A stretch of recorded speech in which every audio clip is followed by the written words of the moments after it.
இன்னைக்கு இந்த நிகழ்ச்சியில் கலந்து கொண்டு நான் யாரையும் வாழ்த்துவதற்காக வரவில்லை, உங்களுடைய வாழ்த்துக்களை பெறுவதற்காக வந்திருக்கின்றேன். முதல்ல உங்களுடைய வாழ்த்துக்களுக்கு என்னுடைய நன்றியை நான் தெரிவித்துக் கொள்கின்றேன். சேகர் பாபு அண்ணன் அவர்களுக்கு இந்த நேரத்தில் அவருடைய பாராட்டுகள், வாழ்த்துக்கள், நன்றிகள். ஏன்னா வருடந்தோறும் தன்னுடைய மாவட்டத்தில் ஏதாவது ஒரு நிகழ்ச்சியை ஏற்பாடு செஞ்சு தொடர்ந்து 365 நாளும் நிகழ்ச்சியை நடத்துபவர், நலத்திட்ட நிகழ்ச்சியை நடத்துபவர் அண்ணன் சேகர் பாபு அவர்கள். அந்த 365 நாட்களில் எப்படியும் 35 நாட்கள் என்னை வைத்து ஏதாவது ஒரு நிகழ்ச்சியை நடத்துவார். 30 விழாவாக இருக்கட்டும், கலைஞர் பிறந்த நாளாக இருக்கட்டும், தலைவர் பிறந்த நாளாகட்டும், கலைஞர் நினைவு நாளாக இருக்கட்டும், பொங்கல், கிறிஸ்மஸ், ரம்ஜான். அவர் என்னை அழைக்காமல் இருப்பது ஒரே ஒரு நிகழ்ச்சிக்கு தான், அது என்னுடைய பிறந்தநாள் நிகழ்ச்சி. இப்பொழுது அதையும் தொடர்ந்து அழைத்துக் கொண்டிருக்கிறார். அடுத்து அவருக்கு ஒரு வேண்டுகோள், அடுத்து அவருடைய பிறந்த நாளுக்கு ஒரு நிகழ்ச்சி நடத்தி அதற்கும் என்னை அழைக்க வேண்டும். இப்படி நலத்திட்ட உதவிகளை அவர் தந்து கொண்டே இருக்க வேண்டும் என்பது என்னுடைய வேண்டுகோள். இன்றைக்கு இந்த மேடையிலே மூத்த முன்னோடிகளுக்கு பொற்கிழி, கல்லூரி மாணவ மாணவிகளுக்கு கல்வி ஊக்கத்தொகை, ஆசிரியர்களுக்கு நலத்திட்ட நிகழ்ச்சி, சுய உதவி குழுக்களை சேர்ந்த சகோதரிகளுக்கு புத்தாடை, சுழல் நிதி, மாற்றுத்திறனாளிகளுக்கு நலத்திட்ட நிகழ்ச்சி, கருணை இல்லம் 5 இல்லங்களுக்கு உதவித்தொகை, விளையாட்டு வீரர்களுக்கு உபகரணங்கள், அங்கன்வாடி ஆசிரியர்கள் மற்றும் பணியாளர்களுக்கு உதவித்தொகை, செவிலியர்களுக்கு உதவித்தொகை, திருநங்கைகளுக்கு உதவித்தொகை. அது மட்டுமல்லாமல் கழகத்திற்காக உழைத்து பாடுபட்ட மறைந்த 3 மகளிர் நிர்வாகிகளுடைய குடும்பங்களுக்கு நிதி உதவித்தொகை என்று எப்படி நம்முடைய அரசு, நம்முடைய தலைவர் பொறுப்பேற்ற பிறகு இந்த 4.5 வருஷத்தில் திராவிட மாடல் அரசு அப்படின்னு சொல்றோம். திராவிட மாடல் அரசு அப்படின்னா என்ன அப்படின்னு கேட்பாங்க.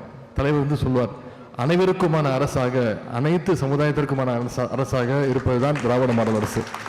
எனவே இந்த நிகழ்ச்சி என்னுடைய பிறந்தநாள் விழாவாக இருந்தாலும் சரி, இன்னைக்கு ஒரு திராவிட மாடல் அரசினுடைய ஒரு எடுத்துக்காட்டாக, ஒரு சாம்பிளாக இன்னைக்கு இந்த நிகழ்ச்சி நடந்து கொண்டிருக்கிறது. இன்றைக்கு காலையில் எந்திரிச்சு நம்முடைய கலைஞருடைய நினைவிடத்திற்கு சென்று அஞ்சலி செலுத்திவிட்டு, அதன் பிறகு பிறகு அண்ணாவுடைய நினைவத்தில் அஞ்சலி செலுத்திவிட்டு, அந்த பெரியார் திடலுக்கு வந்து அஞ்சலி செலுத்திவிட்டு, என்னுடைய கழக தலைவர் அவர்களையோ என்னுடைய அம்மாவையோ நான் இன்னும் சந்திக்கவில்லை. அம்மாவையும் அப்பாவையும் சந்திக்கிறதுக்கு முன்னாடி குடும்பத்தில் மூத்தவங்களாக இருக்கக்கூடிய என்னுடைய சொந்தக்காரங்க உங்களை சந்திக்கிறதுக்காக உங்களுடைய வாழ்த்துக்களை பெறுவதற்கு வந்திருக்கின்றேன். இன்று மட்டுமல்ல, கடந்த 2 நாட்களாக தொடர்ந்து சுற்றுப்பயணத்தில் இருக்கிறேன். சொல்ல போனால் இன்னும் ஒரு 7 நாளாக தொண்டை சரியில்லை, குரல் இல்லை. மருத்துவர்கள் சொன்ன முதல் வார்த்தை ஒரு 3-4 நாட்களுக்கு பேசாமல் இருக்கணும் அப்படின்னு. என்னால் பேசாமல் இருக்க முடியாதுங்க, தொடர்ந்து கூட்டங்களுக்கு போயிட்டு இருக்கிறேன். பேசாமல் போனால் அவங்க கோச்சிப்பாங்க, மக்கள் கோச்சிப்பாங்க. அவங்க என் பேச்சை கேட்கறதுக்கு தான் வந்திருக்கிறாங்க, பார்க்கறதுக்கு வரல, பேச கேட்கறதுக்காக வந்திருக்கிறாங்க. எனவே பேசாமல் இருக்கிறது ரொம்ப கஷ்டம் அப்படின்னு சொல்லி, குரல் எப்படி இருந்தாலும் பரவாயில்ல அப்படின்னு தொடர்ந்து பேசிகிட்டு இருக்கிறேன். எனவே இன்னைக்கு இந்த நிகழ்ச்சியில் கலந்து கொண்டு உங்களை எல்லாம் சந்திப்பதில் எனக்கு கூடுதல் மகிழ்ச்சி. ஆனால் சேகர் பாபு அவர் சொன்னாங்க, இன்னைக்கு முதல் நிகழ்ச்சியாக உங்களை சந்திக்க வந்திருக்கேன்னு. முதல் நிகழ்ச்சி கிடையாது, ஒரே நிகழ்ச்சி இந்த நிகழ்ச்சி தான். இதன் பிறகு என்னுடைய இல்லத்திற்கு சென்று அங்கே இருக்கக்கூடிய கழக உடன்பிறப்புகள் அவங்களையெல்லாம் சந்தித்து அவங்களுடைய வாழ்த்துக்களை பெற இருக்கின்றேன். எனவே வந்திருக்கக்கூடிய பயனாளிகள் உங்கள் அத்தனை பேருக்கும் என்னுடைய வாழ்த்துக்கள். இன்னைக்கு இந்த நலத்திட்டங்களை நீங்கள் பெற்றிருக்கிறீங்க. கிழக்கு மாவட்டத்தின் சார்பாக அதன் சேகர் பாபுடைய ஏற்பாட்டில் நலத்திட்ட உதவி நீங்கள் பெற்றிருக்கிறீங்க. இதன் மூலம் நீங்கள் பயன்பெற்று நாளைக்கு 10 பேருக்கு இந்த நலத்திட்ட உதவிகளை நீங்கள் வழங்குகின்ற அந்த நிலைக்கு நீங்கள் உங்களை உருவாக்கி கொள்ள வேண்டும்.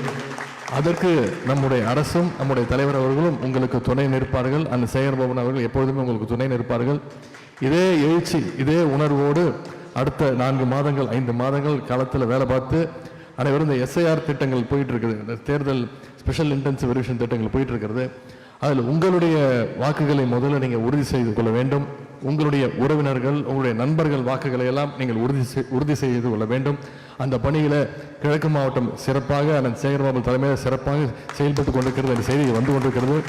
இருந்தாலும் 4 மாத காலம் மிக மிக முக்கியமான காலம். நம்முடைய டார்கெட் தலைவர் சொன்னது போல வெல்வோம் 200 படைப்போம் வரலாறு என்பதுதான்.